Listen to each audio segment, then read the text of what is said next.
রহিম এলমান করিম বেহে খাওয়া কয়েছি তখন তাই যে বাপের বিহা লাগলো। আর ভালো করে বাংলা ভাষাতে কইছি তো মুখে মুখে তাকাইছে। সঞ্চয় মানে ইনকাম করে লিয়েছে, অর্থ মানে ইনকাম, সঞ্চয় মানে কামাই করে লিয়াইছে খাওয়াইতে পারে ওই সম্মানিত ইজ্জতময় নারীগুলিকে বসে বসে।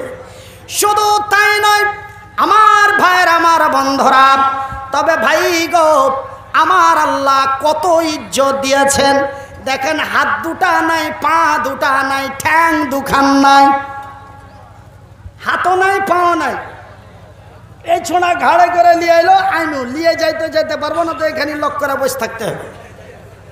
হাসি লাগছে, কিন্তু আল্লাহ সম্মান কত দিয়ে। শক্তি যদিও কম হয় তবে আল্লাহ সম্মান কত দিয়েছে দেখলেন।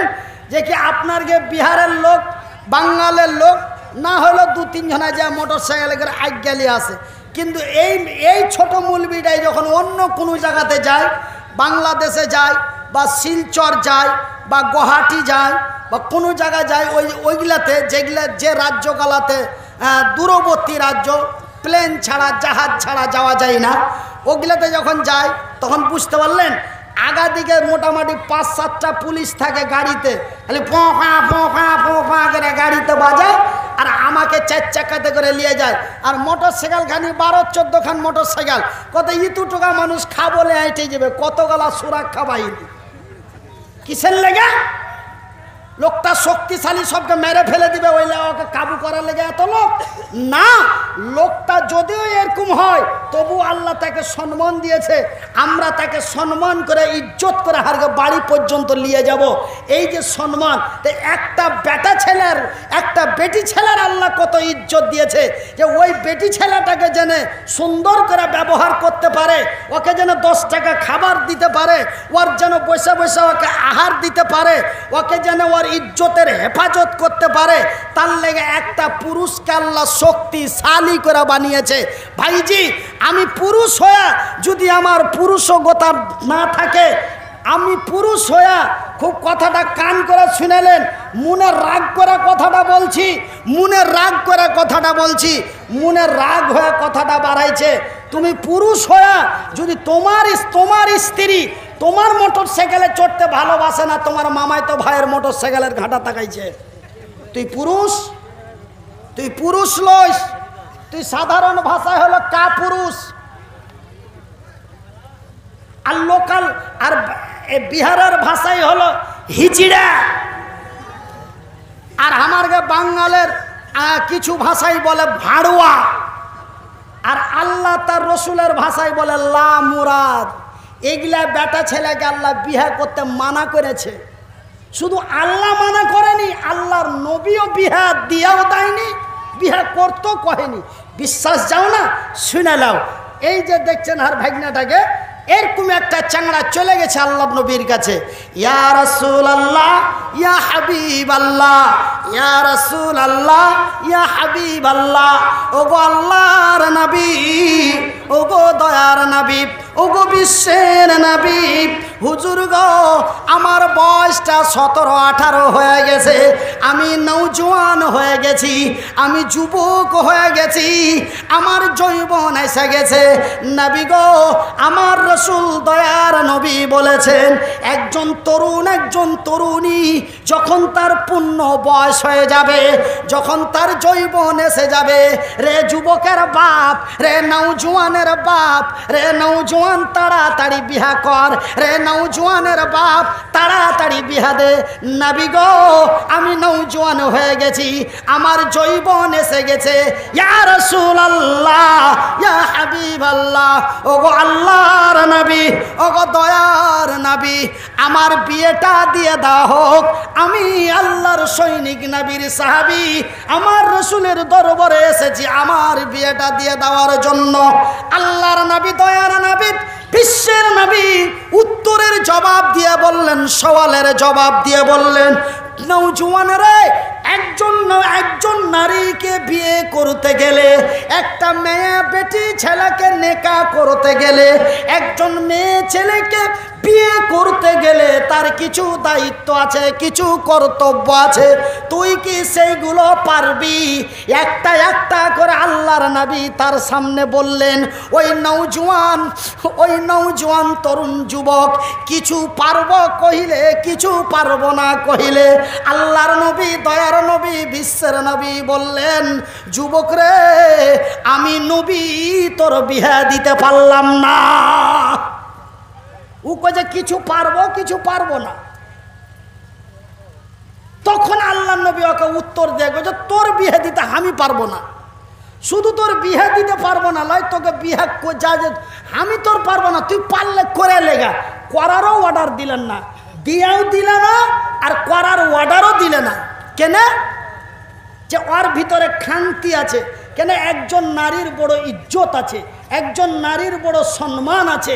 ওর সম্মানের ইজ্জতের হেফাজত যদি করতে না পারিস, তোর মোটর সাইকেলে চড়তে ভালো লাগে না, তোর খালাই তো ভাইয়ের মোটর সাইকেল ছাড়া ও কিছু বুঝে না, নামে তোর থাকে কামে ওর হয়। ওই পুরুষ তুই যদি হস, তোর লেগে বিয়ে জায়েজ নয়, তোর জন্য বিয়ে করার নিষেধ আছে। কেন? তোর পুরুষগত ক্ষমতা নাই। এই ধরনের পুরুষকে আল্লাহও বিয়ে করতে নিষেধ করেছে, আল্লাহ নবীও বিয়ে করতে নিষেধ করেছে। তার প্রমাণটা লিয়ালেন। আল্লাহর নবী তার বিয়ে দিয়ে দিলে না, নবী তাকে বিয়ে করতেও অর্ডার দিলে না। আল্লাহর নবী যখন এই কথা বলে দিলে, তখন ওই ছোড়া কষা কাজ করে উল্টা পিঠ দিয়ে হাঁটা যেতে লাগলো। যেতে যেতে 2-4 পা ওই বক্সটার কাছে গেছে, উল্টা এসে করছে, ইয়া রাসূলুল্লাহ, ওগো আল্লাহর নবী, দয়ার নবী, বিশ্বের নবী, আমার নবী বিয়ে দিয়ে দিলেন না, আমার নবী বিয়ে অর্ডার দিলেন না, কিন্তু নবী গো, রাত্রিবেলায় যে আমার ঘুম আসে না, বিছানে শুইতে যে নিন আসে না, খালি ওপর দিকে থাকিয়া থাকছি, আর রাত যাচ্ছে না, বছর যাচ্ছে, কিছু বোঝা যায় না। নিন আসে না, যে তারা গুনছি, নিন আসে না, তারা গুনছি, একটু কোনো রকম চোখ বুনছে তো সেন্টার ভানির কাছে চলে যাচ্ছে। কি করব? আল্লাহর নবীকে এই কথাটা বলছে, কি করব? রাইতে যে ঘুম হয় না।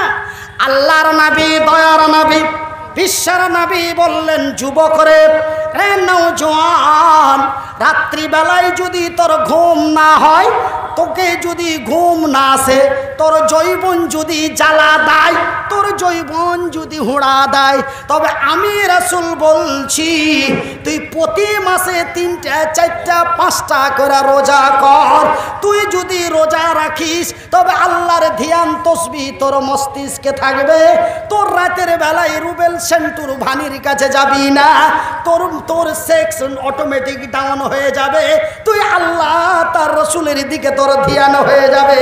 আমার রসুল, দয়ার নবী, বিশ্বের নবী, রোজা রাখার অর্ডার দিলেন, তবুও বিয়ে করার অর্ডার দিলেন না। রোজা করার অর্ডার দিলে, কিন্তু বিয়ে করার অর্ডার দিলে না। কেন? যে একটা সম্মানিত নারী, একটা ইজ্জতময় নারীকে নিয়ে এসে যদি তুই তার ইজ্জত দিতে না পারিস, যদি তাকে দিনের খাবার দিতে না পারিস, যদি তাকে তুই রাতের খাবার দিতে না পারিস, যদি ওই রঙ্গ করে হাইটা যায় আর সেখানে যদি তুই ক্যাপচার করতে না পারিস, তবে তুই বিয়ে করিস না।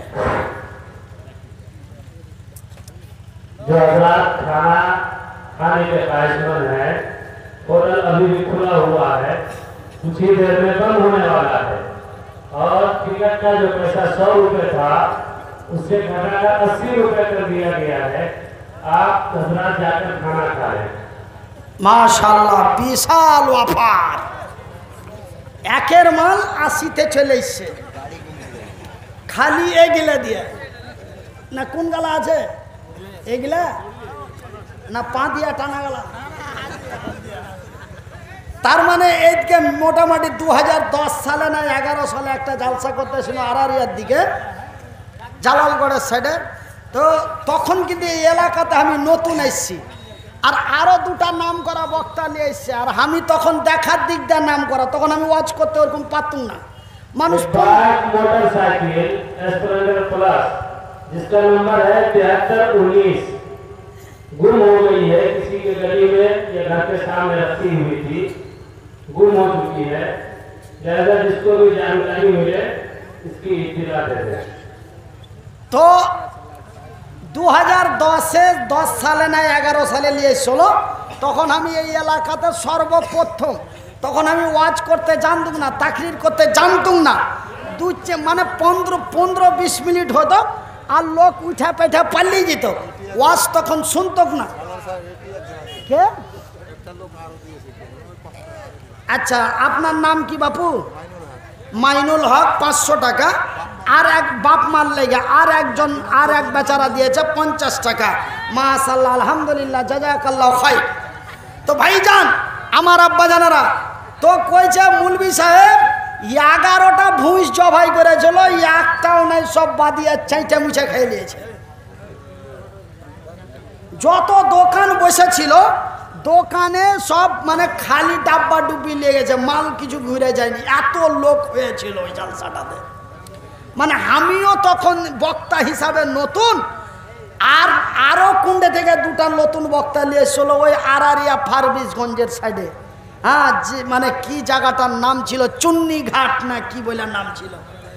হ্যাঁ, কৈদল কাটিয়ে দেওয়ার পর মনে আছে, মেলা দিন হয়ে গেল, 2009 সালে 10 সালে কথা বলছি, মোটামুটি 14 বছর আগে।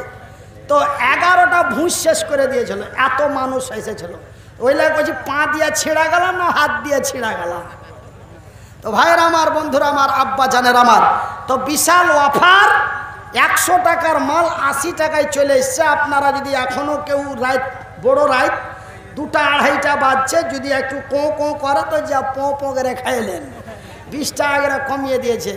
দয়াল দয়ার সাগর নবীজিকে বদমাশেরা চিনিল না, বিনা দোষ